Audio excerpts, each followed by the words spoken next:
चल स्टार्ट. हा आपला ऑगर आहे.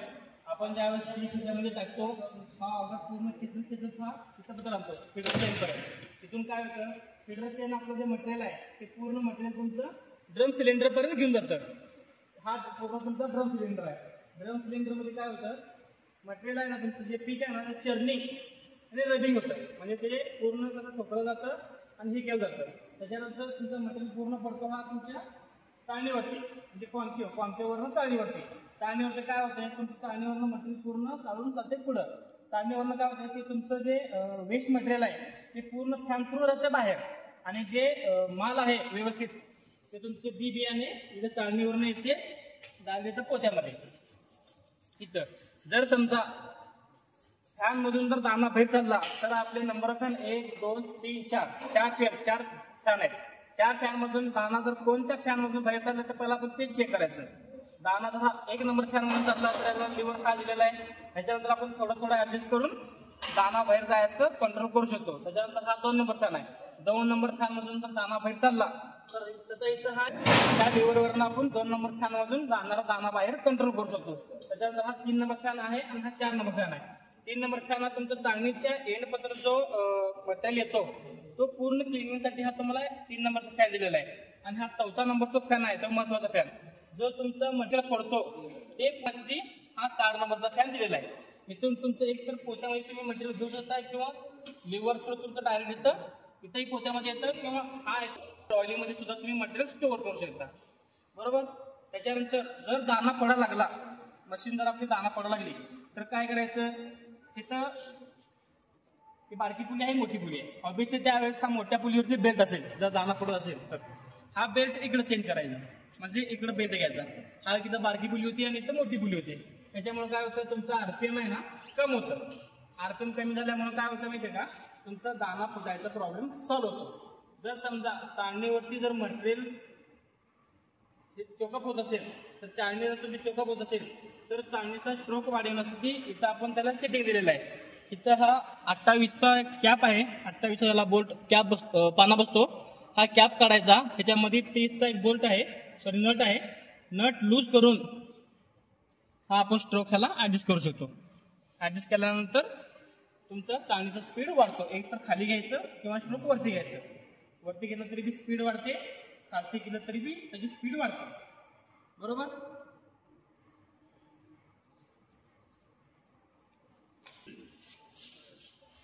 जे तुमचं वेस्टेज जे मटेरियल येते, जे मोठे जे आपल्या तुरीचे शेंगा वगैरे आहेत ना ते इथून बाहेर पडते.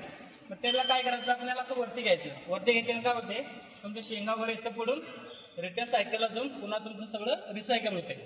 पुन्हा शेंगा फुटून वगैरे ना ते पूर्ण कव्हर होते. नंतर त्याच्यानंतर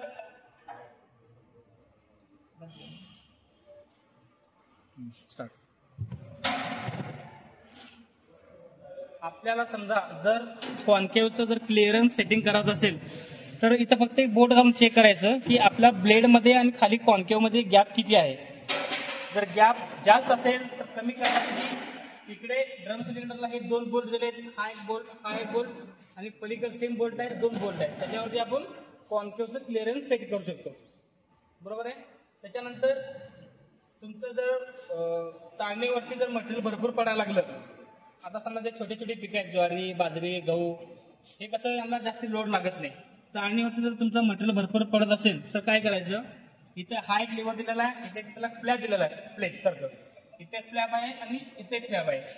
त्याला खाली खेचायचं, एक क्लोज करायचं. त्याच्यानंतर तरी पण भरपूर मटेरियल पडत असेल तर याला इकडं हा लिव्हर इथं पूर्ण इथे घ्यायचा. इथे घेतल्यानंतर हा पण क्लोज होतो, म्हणजे दोन्ही बाजू अशी क्लोज होते.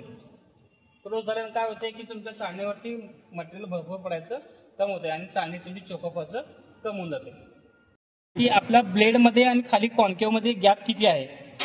जर गॅप जास्त असेल तर कमी करण्यासाठी इकडे ड्रम सिलेंडरला हे 2 बोल्ट दिले, हा एक बोल्ट आणि पलीकडे सेम बोल्ट आहे, 2 बोल्ट आहेत. त्याच्यावरती आपण कॉन्केवचं क्लिअरन्स सेट करू शकतो.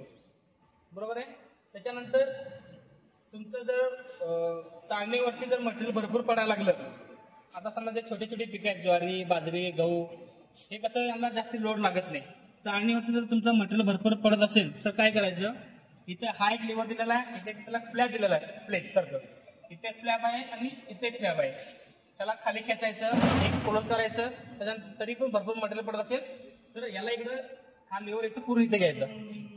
इथे घेतल्यानंतर हा पण क्लोज होतो, म्हणजे दोन्ही बाजू अशी क्लोज होते. क्लोज झाल्यानंतर काय होते की तुमच्या चाळणीवरती मटेरियल भरपूर पडायचं कम होते आणि चाळणी तुमची चोकोपाचं कम होऊन जाते.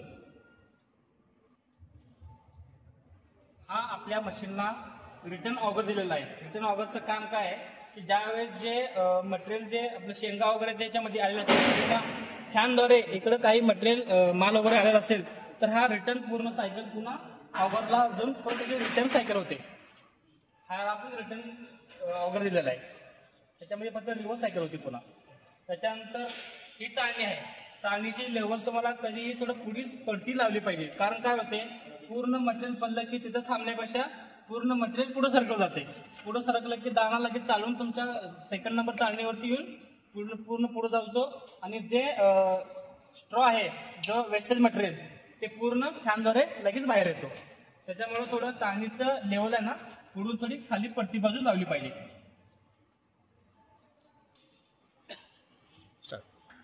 आपल्या मळणी मशीनला चालवण्यासाठी ट्रॅक्टरचे इंजिन आरपीएम हे 1300 ते 1500 पत्र असलं पाहिजे आणि ट्रॅक्टरमध्ये गिअर सिलेक्शन हा L1 चा पाहिजे लोचा.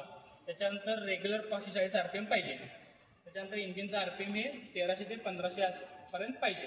त्याच्यानंतर ही जी फॅनची पुली आहे जे तुम्ही समजा 1300 ते 1500 आरपीएम जर इंजिनचं मेंटेन ठेवला तर तुम्हाला जे काही सेटिंग प्रॉब्लेम आल्यानंतर हे तुम्हाला फक्त मशीनचे सेटिंग करायचे. आपण ट्रॅक्टरच्या इंजिन आरपीएमला काही छेडछाड करायचं नाही. किंवा असं होते की ह्याचं सेटिंग लागलं का पुन्हा ह्याचं मिसमॅच होते, ह्याचं मिसमॅच झालं त्याची सेटिंग लागत नाही प्रॉपर. ट्रॅक्टरचे आरपीएम हे स्टेबलच पाहिजे. त्याच्यानंतर आपण मशीनचं सेटिंग वगैरे लावून त्याचे प्रॉब्लेम आपण क्लिअर करू शकतो. ही आपली मेन फॅनची ब्लोअरची पुली आहे. या पुलीवरून आपण फॅनच्या स्पीड मेंटेन करू शकतो आणि कंट्रोल करू शकतो. या पुलीला आपण 1, 2, 3, 4 स्टेज दिलेला आहे. 4 स्टेजनुसार आपण जे याचं प्रेशर आहे ब्लोअरचं त्या या पुल्यावरून आपण ब्लोअरचं प्रेशर कंट्रोल करू शकतो. जर दाणा बाहेर चालला तर ह्या पुलीवरनं आपण त्याचं प्रेशर कंट्रोल करून दाणा बाहेर जायचं थांबवू शकतो.